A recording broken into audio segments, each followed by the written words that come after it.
Hi everyone, welcome to my channel. It is Nikki here, and today I have a cute little watercolour paint set that I purchased off AliExpress. But before we get into the swatching, I better tell you why I made this purchase. Now, I don't know about you, but when I discover something new that I want to try, I have this horrible habit of going out and buying all the stuffs, and half the time some of these things just sit there. So I decided to do things a little bit differently when I joined the Sunshine Coast Nature Journaling Club. We were meant to go in March, but the weather was atrocious, so I haven't been on my first field trip yet. April's was not even organised for one because of Easter, and because these events seem to be in the middle of the month. But initially, when I joined this group, I had to get a kit together really quickly. So I thought, right, let's see what we have in our stash that we could use to get started on this adventure. So the first thing, I had this journal, which I purchased for about $15 from Big W, zillions of years ago. No, actually, that's not true, but a little while ago. It's nice, it's thick, it's got lots of pages. The paper is mixed media, supposedly, but it's quite thick. I thought, instead of investing in an expensive journal, why don't I start with this and just see how we go?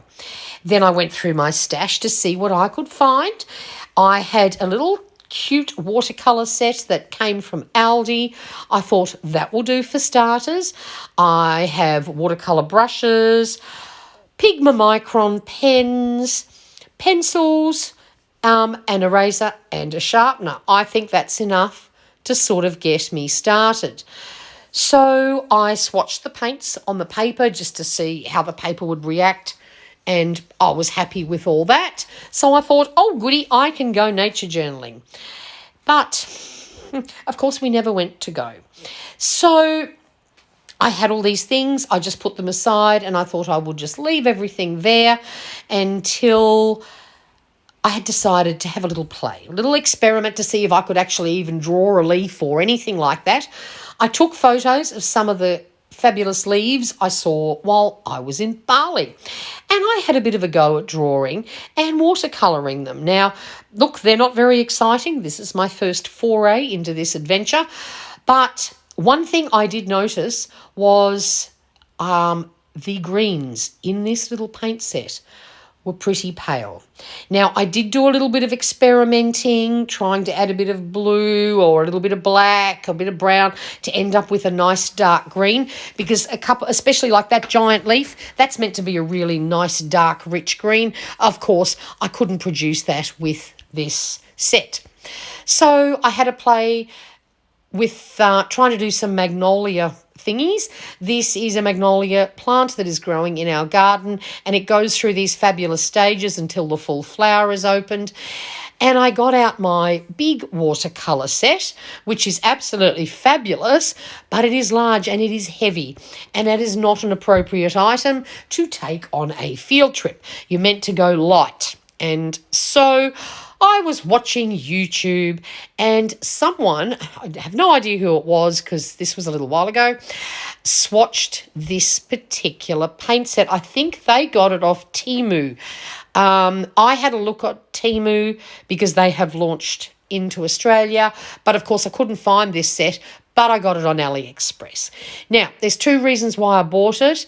It looks as though the palette is very neutral, earthy tones, greens, a little bit of blue, some greys, lots of browns, and it's in a plastic container, which is not what I would call perfect. I will seriously consider purchasing an empty metal tin to put these in, but for the moment it is incredibly lightweight, and the colours I think are perfect for art journaling.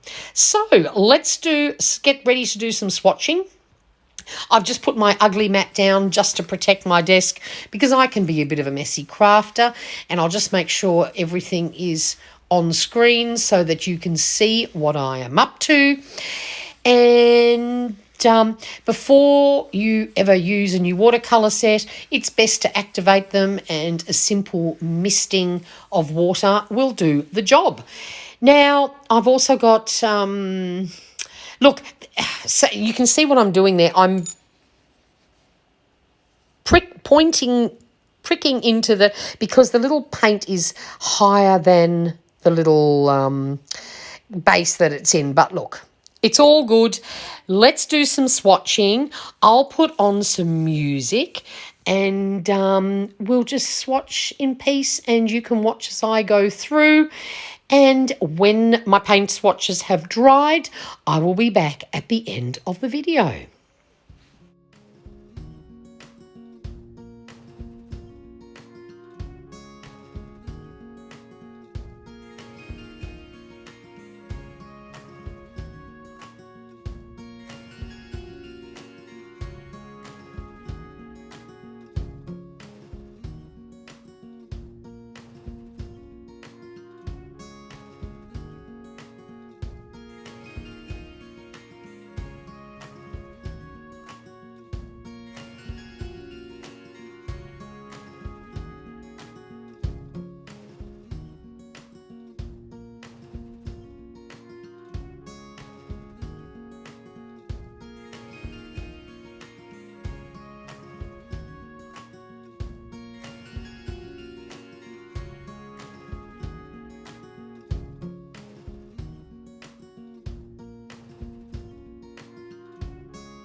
So my swatches are dry. I'm very happy with the colours. They are quite creamy, almost a bit gouache, but not complaining. I should be able to get good coverage if that's what I want. Just a little note of warning, I knocked the palette and all the little tubs went flying everywhere. So I will be double-sided. I'll put some double-sided tape down underneath it when it's all nice and dry to hold them in place. I also swatched them into my journal just to see how they reacted with the paper, make sure I don't have any trouble, and all is well. So I think for about $20, this is a great little set to take a nature journaling or even urban journaling. Because of those greys and browns and things, I think you could do some great buildings and stuff with that too. So who knows where I'll end up with this, but I am very happy with my purchase. And if you have any questions, please pop them down in the comments below. I'm happy to answer it. And until next time, stay safe and stay healthy. Oh, and if you haven't already subscribed, I would love it if you did. I do paper crafting and paper journaling videos. And if you would give this one a thumbs up, I would be really grateful. Thank you very much. And until next time, bye for now.